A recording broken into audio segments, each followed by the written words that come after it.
بسم اللہ الرحمن الرحیم۔ مطالب الفرقان، سورہ النمل، مکی، نمبر 27، آیت نمبر 61۔ قرآن مجید کی تفسیر خود قرآن مجید سے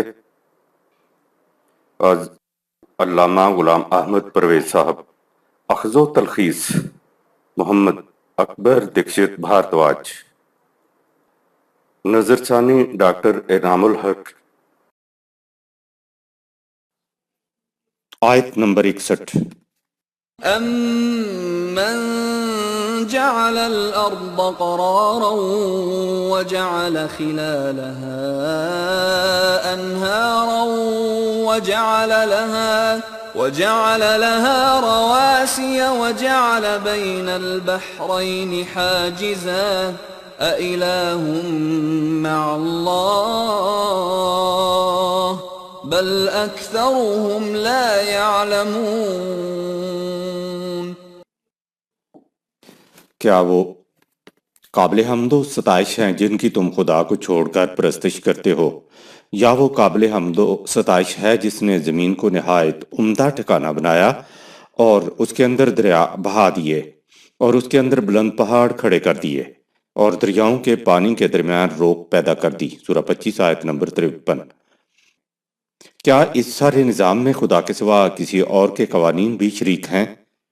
حقیقت یہ ہے کہ مخالفین اکثر یہ بات نہیں جانتے کہ کائنات میں خدا کے اقتدار و اختیارات کے علاوہ کسی اور کا اقتدار و اختیار نہیں ہے۔ دعویٰ کے ثبوت میں دلیل و برہان کی ضرورت ہوتی ہے۔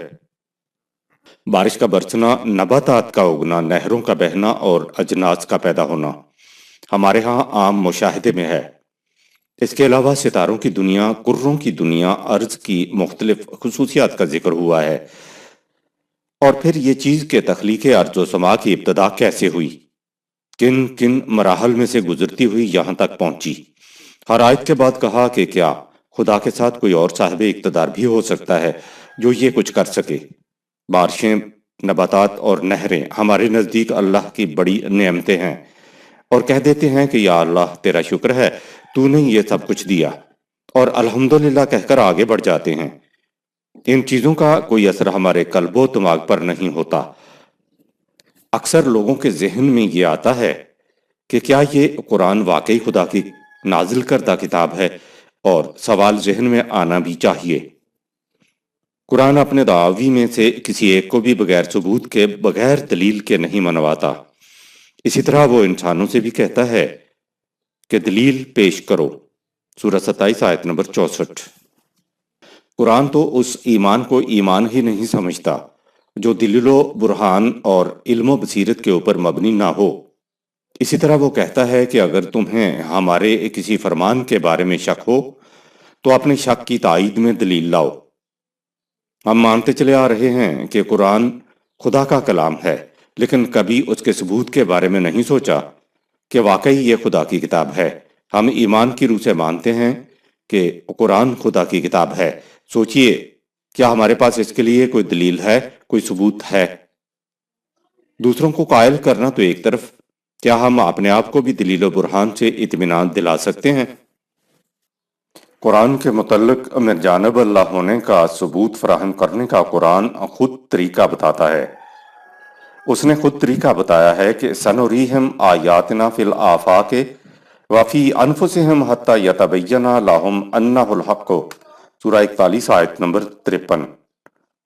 ہم انہیں آفاق اور ان کے اپنے نفوس میں وقت گزرنے کے ساتھ ساتھ ایسی نشانیاں دکھائیں گے جن سے واضح ہو جائے گا کہ قرآن نے جو کہا ہے وہ بالکل حق ہے۔ ایسے ثبوت انسانی فہم و علم کے بلند ہونے سے تا قیامت فراہم ہوتے رہیں گے۔ آفاق سے مراد ہے خارجی کائنات، اور انف سے مراد ہے انسان کی داخلی کائنات، جسے نفسیات بھی کہتے ہیں۔ آیت کے معنی ہیں وہ چیز جس کو دیکھ کر کسی حقیقت کا یقین ہو جائے۔ آیات مقصود بالذات نہیں ہوا کرتی، بلکہ جو حقیقتیں ان کے پیچھے چھپی ہوتی ہیں وہ مقصود بالذات ہوا کرتی ہیں۔ قرآن اپنے من جانب اللہ ہونے کی نشانی یہ بتا رہا ہے کہ خارجی کائنات